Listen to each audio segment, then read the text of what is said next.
They say he's my guardian, my mother's best friend, the man who pulled me from the gutter when the world gave up on me. For years, I called him Uncle, looking for a father's shadow in his strength. But living under his roof changed everything. Now, every time he looks at me, the air turns thick. Every accidental touch feels like a spark in a room full of gasoline. I'm trapped between the debt I owe him and a desire that could destroy us both. Is this gratitude? Or is it a forbidden obsession? This is my true confession. My name is Julian. I'm 23 years old now. And as I sit here in the quiet of this city apartment, I can't help but wonder how my life drifted so far, of course. I grew up in a small town nestled in the foggy hills of the north, a place where the air was always crisp and the secrets were always buried deep. We were a small family, just my younger brother, Leo, our mother, and our father. But that changed when I was barely 7. Our father passed away after a long, grueling battle with an illness that seemed to sap the very life out of our house before he even took his last breath. That loss left a void in me that I didn't know how to feel. Whenever I saw my friends at school activities, their fathers cheering from the sidelines or guiding them through a project, a sharp pang of envy would strike my chest. I spent my childhood wondering what it felt like to have a man's strength to lean on, a voice of authority that wasn't laced with malice. Our mother tried her best, she really did. But the weight of raising 2 boys on a single income in a town with no opportunities was a crushing burden. Eventually, she made the hardest choice a mother could make. She left for a job overseas. I remember the day she left, the way she gripped my shoulders, her eyes red-rimmed from crying. "Julian," she whispered, "if you and Leo are going to have a future, if you're going to have food on the table and clothes for school, I have to do this." She left us in the care of our paternal aunt, Aunt Sarah. If I had hoped for a home filled with family warmth, I was sorely mistaken. Aunt Sarah didn't see us as kin. She saw us as an inconvenience, or rather, she saw me as an inconvenience. Leo looked like our father, her beloved younger brother, and for that, he was spared. But I looked exactly like my mother, the woman she had resented from the very beginning. My life became a cycle of unlimited chores and verbal lashings. I wasn't her nephew. I was her unpaid servant. I'd wake up at 4 in the morning to finish scrubbing the floors and prepping the meals, only to be met with a barrage of insults the moment she opened her mouth. Nothing I did was ever right. I took it for years, shielding Leo from her temper, but eventually, the pressure cooker of that house reached its limit. I rebelled. I sought out the wrong crowd, the kind of people who didn't care about your past as long as you had a drink in your hand or a cigarette to share. I started staying out until dawn, doing everything I was told not to do, simply because the rebellion made me feel seen.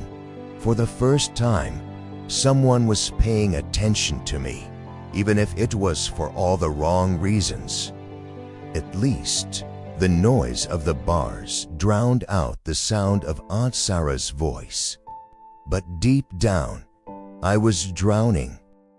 I'd look at Leo, who was growing up so fast, and I feel a crushing sense of guilt. I'm the eldest. I'd think I'm supposed to be the example. I'm supposed to be the one who's showing him how to be a man, how to be strong. Instead, I was showing him how to fall apart. That was when Uncle Arthur came back into our lives. Arthur had been my mother's best friend since high school.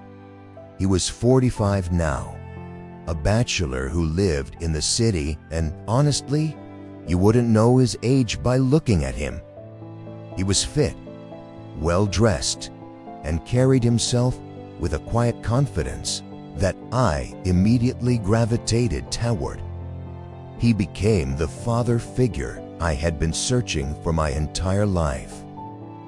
The night he saved me is etched into my memory.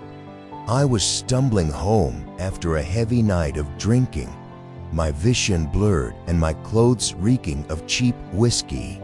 I nearly fell face first into a drainage ditch when a strong hand caught my arm.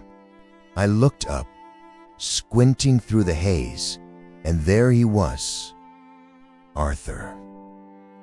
He didn't yell. He didn't lecture me or tell me what a disappointment I was.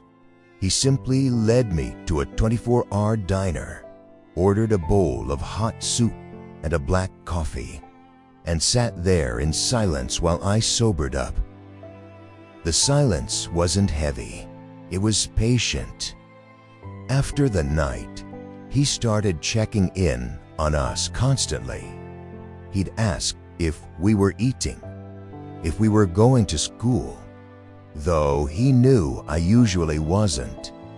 He started slipping us money for expenses, always with the same instructions. Don't tell your aunt. One evening, after I finally broke down and told him everything I was going through under Sarah's roof, Arthur looked at me with a look of pure, unadulterated concern. "Julian," he said, his voice low and steady, "if you want, you can come live with me in the city. I'll explain it to your mother. Leo, we'll leave him with your aunt for now. She treats him well, and if we try to take both, it might cost a war that Leo will suffer for. But you need to get out of here. Tell your aunt you're coming to the city to find work." I couldn't believe it. In my world, everything came up with a price tag. But with Arthur, it felt different. It felt like he genuinely just wanted me to survive. Aunt Sarah didn't put up a fight. She was happy to be rid of the bad influence. I packed my bags that night, and the next morning, as the sun began to peek over the hills, I left my old life behind and headed for the city with Uncle Arthur.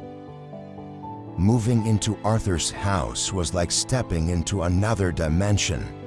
It was a quiet home in a gated suburban community, surrounded by a small, well-kept garden. For the first time in years, I had my own room. I wasn't sleeping on a thin mat on the floor anymore. I slept through the night without the fear of being screamed at in the morning. Arthur was the perfect guardian. He told me to make myself at home and provided everything I needed without ever asking for anything in return. He didn't even pressure me to find a job right away, despite that being our cover story. But as the days turned into weeks, I noticed something changing inside me. I started looking at him differently. It began as immense gratitude, a deep respect for the man who pulled me out of the gutter. But then, the feelings began to shift into something more complex, something I couldn't easily name. I'd wake up to the sound of the kettle and the smell of fresh coffee, a peacefulness I'd never known. I'd see Arthur in the kitchen, sometimes just in t-shirt and jean shorts, and my heart would do the strange, frantic dance in my chest. I told myself it was just because he was the first person to ever be kind to me. I told myself it was just the father figure thing. Then came the night I can never forget. It was a simple Tuesday. We had finished dinner and I was sitting at the kitchen table, messing with a new phone Arthur had bought me for my birthday. Arthur went to take a shower.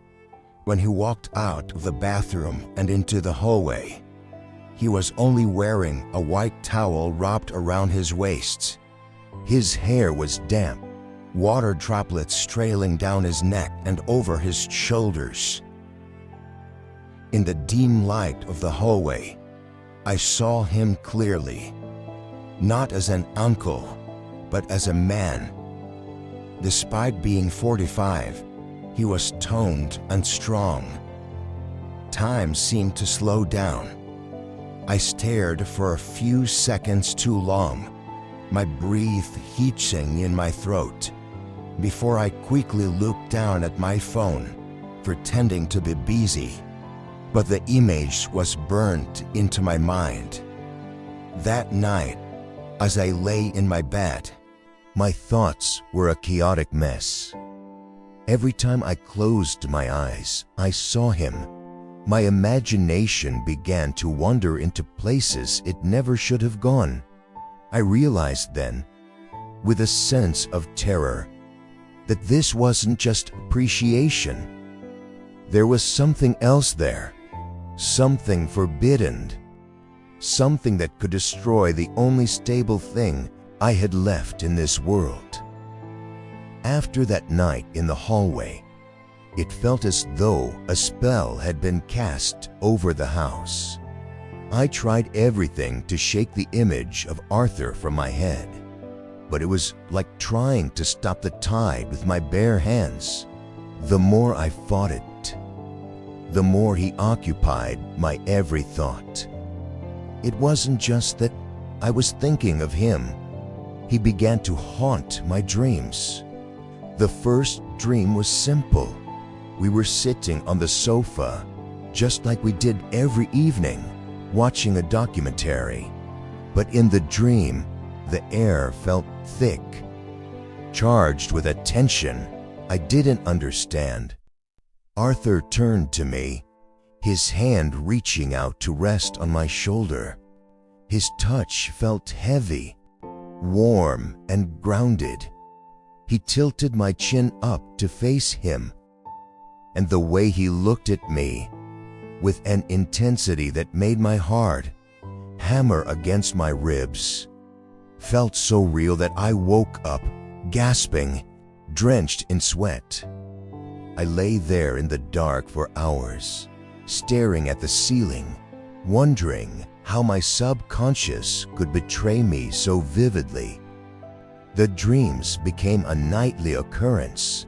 Sometimes we were in the kitchen, his hand brushing mine as we reached for the same cupboard. Other times, we were in the garden, the sun setting behind him, casting his silhouette in gold. But the worst part was the daytime. Even when I was wide awake, my imagination would wander. I'd be sitting in my room trying to read, and suddenly, I'd find myself picturing him exactly as he was that night, strong, composed, and devastatingly close.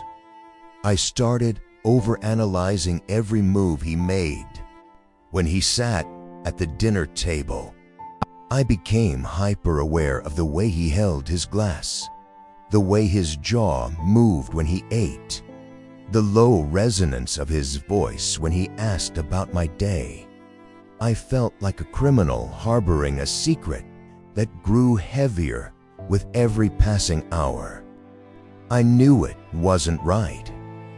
This was the man who had saved me, the man my mother trusted above all others. He was supposed to be my guardian, my Uncle Arthur. But in the private theater of my mind, he was becoming something else entirely.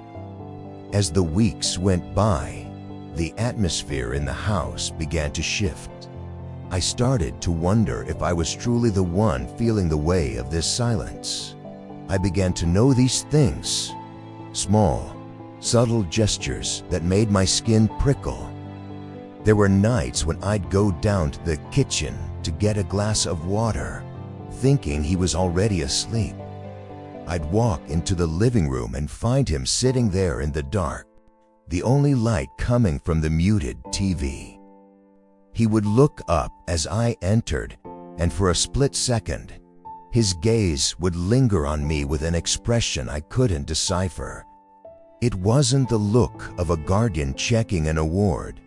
It was something deeper, something more observant. Then there were the moments at the table. I'd be looking down at my plate, and I'd feel his eyes on me. When I'd look up, he'd immediately avert his gaze, focusing back on his coffee or his newspaper. It happened so often that I started to wonder if I was losing my mind. Am I just assuming this because of how I feel? I asked myself. Or is there actually a change in the way he looks at me? One afternoon, he asked for my help, moving some heavy boxes in his home office. It was a task he could have easily handled himself, but he insisted he needed an extra pair of hands. As we moved a particularly large crate, our hands brushed against each other. Instead of pulling away, his hand stayed there for a second longer than necessary. His palm was warm against my skin, and for a heartbeat, the world seemed to stop. I looked at him, searching his face for a sign, but he just gave me a small, enigmatic smile and told me to be careful with the corner of the box. The confusion was tearing me apart. I felt like I was walking on a tightrope stretch over a canyon. On one side was the life I had before, the chaos, the drinking, the feeling of being discarded by the world. On the other side was a future I couldn't even visualize. Path that felt dangerous and wrong by every standard I'd ever known. I loved Arthur. I was sure of it now. But the nature of the love was a labyrinth I couldn't navigate. Was I just a boy who had been starved of affection for so long that I was clinging to the first man who showed me kindness? Was I confusing fatherly care with romantic longing? Or was it possible to feel both at once? Every time he called me kid or reminded me to stay focused on my future, part of me felt comforted, while another part of me felt a sharp, stinging rejection. The guilt began to manifest as a physical weight in my chest. I felt like a traitor to my mother, who had entrusted her son to her best friend. I felt like a traitor to Leo, who'd looked up to me as a strong brother, who had made it out. Most of all, I felt like I was polluting the sanctuary Arthur had built for me. He had given me a home, a phone, a future, and peace, and in return, I was looking at him with eyes that wanted more than he was supposed to give. I started staying in my room more, trying to create distance. I'd skip breakfast, pretending I wasn't hungry, just to avoid that quiet, intense atmosphere at the kitchen table. But distance only made the heart grow more desperate. From behind my closed door, I would listen to the sound of his footsteps in the hallway, the low hum on his radio, the sound of the front door closing when he left for work. Every sound was a reminder of his presence, a reminder of the man I was falling for. I reached a breaking point where the silence became unbearable. I felt like a volcano on the verge of an eruption. I knew that if I stayed, I might eventually crack. I might say something I could never take back. I might reach out and touch him in a way that would shatter the fragile peace we had established. And if I did that, I knew I would lose him forever. The thought of losing Arthur was more terrifying than the thought of going back to the streets. If he looked at me with disgust, if he threw me out for being unnatural or ungrateful, I didn't think I would survive it. I had lost one father to illness. I couldn't lose this man to my own heart. I started looking at the suitcase tucked under my bed, the same one I'd brought from the hills.